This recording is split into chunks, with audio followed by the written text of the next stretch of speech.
ఎన్డీఏకు Nitish shock ఇవ్వనున్నారా? బీజేపీతో తెగదెంపులు చేసుకోబోతున్నారా అంటే అవుననే సమాధానం వినిపిస్తుంది. ఎన్డీఏ 3లో నితీష్ నేతృత్వంలోని జనతాదళ్ యునైటెడ్ పార్టీ కీలక భాగస్వామి అయిన సంగతి తెలిసిందే. చంద్రబాబుతో పాటు నితీష్ సపోర్ట్ తోనే మోడీ మూడోసారి ప్రధానిగా బాధ్యతలు స్వీకరించారు. అయితే ఇప్పుడు నితీష్ కుమార్ తన మద్దతును ఉపసంహరించారు.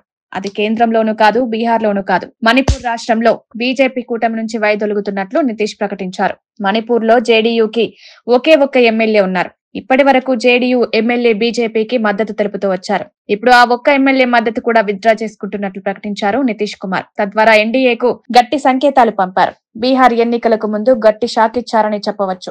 వాస్తవానికి మణిపూర్లో బీజేపీకి జేడీయూ మద్దతు విత్డ్రా చేసుకోవడం వల్ల ఏర్పడే ప్రమాదం లేదు. ఇక్కడ బీజేపీ ప్రభుత్వం కూడా కూలిపోదు. అయితే నితీష్ కుమార్ మద్దతు వల్లే కేంద్రంలోని మోడీ ప్రభుత్వం బతుకుతున్నది, నిలబడింది.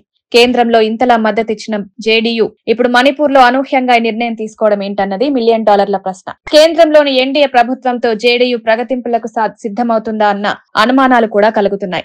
జస్ట్ హెచ్చరికలాగా ఇలా చేశారన్నది ఇప్పుడు హాట్ టాపిక్ అవుతోంది. 2022లో మణిపూర్ అసెంబ్లీకి ఎన్నికలు జరిగాయి. ఆ ఎన్నికల్లో అనూహ్యంగా జేడీయూ నుంచి 6 గెలిచారు. బీజేపీ ప్రభుత్వం ఏర్పడిన తర్వాత జేడీయూకు చెందిన 5 ఎమ్మెల్యేలు బీజేపీలోకి వెళ్లారు. ప్రస్తుతం జేడీయూకు మిగిలింది ఒకే ఒక్క ఎమ్మెల్యే. ఇప్పుడు ఆ ఎమ్మెల్యే తన మద్దతును ఉపసంహరించుకున్నారు. అయితే దీనిపై భిన్న కామెంట్స్ వినిపిస్తున్నాయి. త్వరలో బీహార్ కు ఎన్నికలు జరగనున్నాయి. ఆ ఎన్నికల్లో బీజేపీపై పట్టు బిగించేందుకు జేడీయూ ప్రయత్నిస్తోందన్న కామెంట్స్ ప్రారంభమయ్యాయి. ఎట్టి పరిస్థితుల్లో బీహార్ లో బీజేపీకి ఛాన్స్ ఇవ్వకూడదని నితీష్ కొత్త నాటకం ప్రారంభించినట్లు తెలుస్తోంది. ఎన్డీఏ 3 అధికారంలోకి రావడానికి ప్రధాన కారణం నితీష్ కుమార్ నేతృత్వంలోని జేడీయూ. ఏపీలోని తెలుగుదేశం పార్టీ సైతం తన వంతు దోహదపడింది. అయితే చంద్రబాబుకిస్తున్న ప్రాధాన్యం తనకు దక్కడం లేదని నితీష్ భావిస్తున్నారు. మరోవైపు బీజేపీ వ్యవహరిస్తున్న తీరు కూడా నితీష్ కు మింగుడు పడ్డం లేదు. మళ్లీ ఆయన ఆర్జేడీతో జతకట్టేందుకు సిద్ధపడుతున్నారు.